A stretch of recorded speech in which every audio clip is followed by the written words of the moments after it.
어젯밤에도 그랬죠. 이불 속에서 몸을 웅크린 채 낮에 내뱉은 말 한마디가 머릿속을 빙글빙글 돌았어요. 왜 그때 그렇게 말했을까? 상대방 표정이 살짝 굳었던 것 같은데 혹시 기분 나빴으려나? 분명 상대는 벌써 까먹었을 거예요. 그런데 내내는 그 장면을 수백 번째 대감기하고 있거든요. 시계를 보면 새벽 3시, 4시, 눈은 충혈되고 심장은 쿵쿵거리는데 잠은 오지 않고 결국 알람이 울리면 부은 눈으로 하루를 시작합니다. 직장에서도 밥 먹을 때도 샤워하면서도 그 생각이 머릿속에 찰싹 달라붙어서 떨어지질 않아요. 옆에 있는 동료는 똑같은 상황을 겪고도 뭐 그런 걸 가지고 라며 웃고 넘기는데 나는 일주일이 지나도 가슴 한쪽이 욱신거리죠. 그때 이런 생각이 스며들어요. 나는 원래 이런 사람인가 봐. 멘탈이 약하게 태어난 거야. 그런데요, 이건 완전한 착각이에요. 오늘 그 착각을 깨뜨려 드리겠습니다.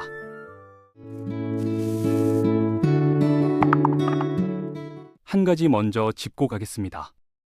여러분이 유독 예민한 게 아니에요. 2021년 한국심리학회가 성인 2,400명을 대상으로 진행한 설문에서 10명 중 8명이 사소한 갈등 뒤에도 최소 이틀 이상 반추한다고 응답했어요. 거의 모든 사람이 비슷한 고통 속에 있다는 뜻이죠. 그런데 왜 이렇게 됐을까요? 이유는 우리 뇌의 설계도에 있습니다. 뇌 안에는 위험 탐지기 역할을 하는 부위가 있는데 이 부위는 좋은 일보다 나쁜 일에 훨씬 빠르게, 훨씬 강하게 반응하도록 세팅되어 있어요. 수만 년 전 들판에서 살던 시절, 맹수의 발소리를 놓치면 목숨을 잃었기 때문에 뇌는 위협 신호를 과장해서 받아들이는 쪽으로 진화했거든요. 문제는 지금 우리가 들판이 아니라 사무실과 카톡 안에서 살고 있다는 거예요. 맹수 대신 카톡 익십 한 번, 회의 중 차가운 한마디, SNS에서 본 누군가의 화려한 일상이 위협 신호가 됐죠. 내 입장에서는 진짜 위험이든 가짜 위험이든 구분하지 않아요. 경보가 울리면 일단 몸 전체를 긴장 상태로 만들어버립니다. 심장이 빨라지고 손바닥에 땀이 차고 머릿속이 하얗게 되는 그 느낌이요.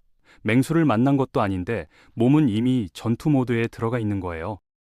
여러분도 이런 경험 있지 않으세요? 카톡을 보냈는데 상대방이 한참 동안 답이 없으면 내가 뭔가 잘못 말했나 하는 생각이 순식간에 퍼지면서 가슴이 조여오는 그 순간이요.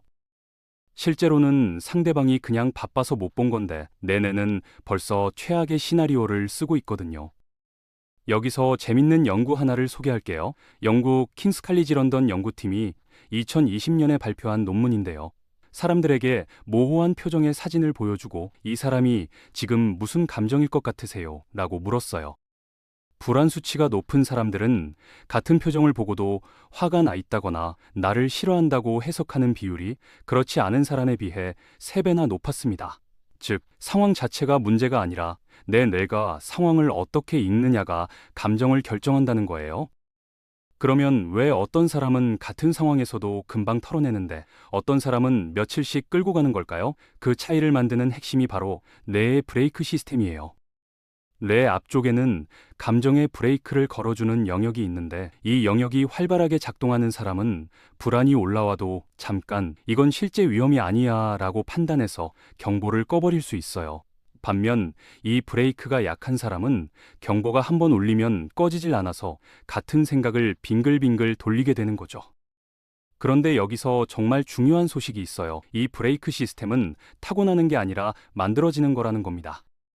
2023년 옥스퍼드 대학교 신경과학팀이 발표한 연구에서 특정 심리 훈련을 10주간 수행한 참가자들의 뇌를 촬영했더니 감정 브레이크 영역의 두께가 실제로 증가한 게 확인됐어요. 나이가 50대든 60대든 상관없이 변화가 나타났습니다. 뇌는 죽을 때까지 새로운 회로를 만들 수 있는 기관이거든요. 그러면 구체적으로 뭘 하면 되는 걸까요? 첫 번째는 감정 온도계 훈련이에요. 우리가 불안에 휩쓸리는 이유 중 하나는 내 감정이 지금 어떤 상태인지를 인식하지 못한 채 반응부터 하기 때문이에요. 감정을 알아차리는 것만으로도 뇌의 브레이크가 작동하기 시작한다는 사실이 여러 연구에서 반복적으로 확인되고 있습니다. UCLA 심리학과에서 진행한 실험이 대표적인데요. 참가자들에게 무서운 사진을 보여주면서 한 그룹에는 지금 느끼는 감정을 한 단어로 말해보세요 라고 했고 다른 그룹에는 그냥 보라고 했어요. 감정을 이름 붙인 그룹은 뇌의 경보 반응이 즉각 30% 이상 낮아졌습니다. 방법은 아주 간단해요. 하루에 3번, 아침, 점심, 저녁으로 지금 내 기분은 몇 점이지 하고 스스로에게 물어보는 거예요. 0점이 완전히 평온한 상태, 10점이 극도로 불안한 상태라고 놓고 숫자 하나만 떠올리면 됩니다. 이게 전부예요. 적을 필요도 없고 분석할 필요도 없어요. 그냥 숫자 하나를 머릿속에 떠올리는 것만으로 뇌는 감정을 대상으로 바라보기 시작하거든요. 감정 안에 갇혀있던 내가 감정을 바깥에서 관찰하는 위치로 이동하는 거예요. 이걸 2주만 반복하면 불안이 올라올 때 자동으로 지금 한 7점이네 라는 반응이 먼저 나오게 되고 그 순간 이미 브레이크가 걸리기 시작합니다. 두 번째는 몸의 리셋 버튼을 누르는 훈련이에요. 우리가 극도로 긴장하면 몸이 먼저 반응하잖아요. 심장이 빨라지고 호흡이 얕아지고 어깨가 귀까지 올라가죠. 흥미로운 건 이 관계가 반대로도 작동한다는 거예요. 몸을 일부러 이완시키면 뇌가 위험한 상황이 아니구나 라고 판단을 바꿔버립니다. 가장 빠르게 이 스위치를 누를 수 있는 방법이 느린 날숨이에요. 들이쉬는 건 자율신경 중 긴장을 담당하는 교감신경을 자극하고 내쉬는 건 이완을 담당하는 부교감신경을 자극하거든요. 그래서 내쉬는 시간을 들이쉬는 시간보다 2배로 길게 하면 뇌가 안전 모드로 전환돼요. 구체적으로는 코로 3초 들이마시고 입으로 6초에 걸쳐 아주 천천히 내쉬는 거예요. 이걸 5번만 반복하면 한 사이클이 끝납니다. 총 1분도 안 걸려요. 2022년 스탠퍼드 의대 앤드류 허버먼 교수팀이 발표한 연구에서 이 방식의 호흡을 하루 5분씩 한 달간 수행한 그룹이 일반 명상을 한 그룹보다 스트레스 지표가 더 크게 개선됐다는 결과가 나왔어요. 핵심은 날숨을 길게 하는 것, 이것 하나예요. 출근길 지하철에서, 회의 시작 전 책상에서, 잠들기 전 침대에서 장소를 가리지 않고 쓸 수 있습니다. 세 번째는 생각 법정 훈련이에요. 우리 뇌는 하루에 수만 개의 생각을 자동으로 만들어내는데 그중 상당수가 증거 없는 추측이에요. 나는 항상 실패해. 저 사람은 나를 싫어해. 이번에도 안 될 거야 같은 생각들이 마치 사실인 것처럼 머릿속을 점령하죠. 생각 법정은 이런 자동적 생각을 법정에 세워서 증거를 신문하는 훈련이에요. 방법은 이래요. 부정적인 생각이 떠오르면 그 생각을 피고인석에 앉혀놓고 4가지 질문을 던져보세요. 이 생각을 뒷받침하는 확실한 증거가 있어? 반대되는 증거는 없어? 내가 가장 신뢰하는 사람이 같은 상황이라면 뭐라고 말해줄까? 1년 뒤에 돌아보면 이게 얼마나 중요한 일일까? 이 4가지 질문만 거치면 대부분의 자동적 생각은 증거 불충분으로 기각됩니다. 처음엔 머릿속으로만 해도 되고 익숙해지면 핸드폰 메모장에 간단하게 적어봐도 좋아요.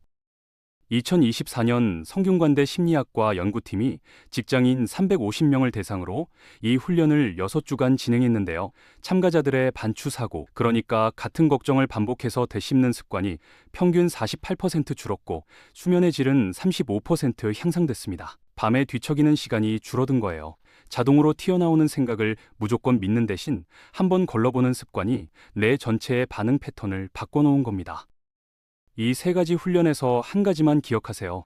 작게 시작하는 게 전부라는 거예요. 3개를 동시에 하려고 하면 3일도 못 가요. 이번 주는 감정 온도계만, 다음 주는 느린 날숨만, 그 다음 주에 생각 법정을 하나씩 얹어가는 식으로 가면 됩니다. 그리고 하루라도 빠졌다고 자책하지 마세요. 어제 까먹었네라고 알아차린 그 순간이 이미 감정 온도계 훈련을 하고 있는 거거든요. 멘탈을 키우는 과정에서 넘어지는 것 자체가 훈련의 일부예요. 그리고 한 가지 더 꼭 말씀드리고 싶은 게 있어요.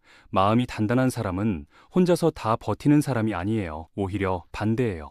2023년 서울대 행복연구센터가 성인 3,000명을 분석한 결과 심리적 회복력이 높은 상위 10%의 사람들은 한 가지 공통점이 있었는데 힘들 때 솔직하게 힘들다고 말할 수 있는 관계를 최소 1명 이상 가지고 있었어요. 도움을 요청하는 건 나약함이 아니라 자기 상태를 정확히 아는 사람만이 할 수 있는 행동이에요.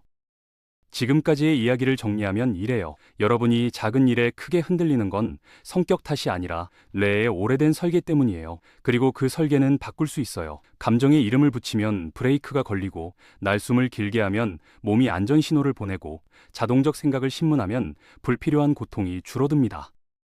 어느 하나만 골라서 오늘 저녁부터 시작해보세요. 지금 내 기분은 몇 점이지? 이 한마디면 충분해요. 그게 내일의 여러분을 오늘과 다른 사람으로 만들어줄 첫 번째 발걸음이 됩니다. 오늘 이야기가 지친 마음을 잠시 쉬어가게 하는 시간이 되었으면 좋겠어요. 여러분의 따뜻한 응원과 좋아요는 다음 영상을 준비하는 저에게 정말 큰 힘이 됩니다. 보시면서 아쉬웠던 점이 있다면 언제든 말씀해주세요. 여러분과 함께 더 따뜻한 이야기를 만들어가고 싶습니다. 오늘도 자신에게 다정한 하루 보내세요.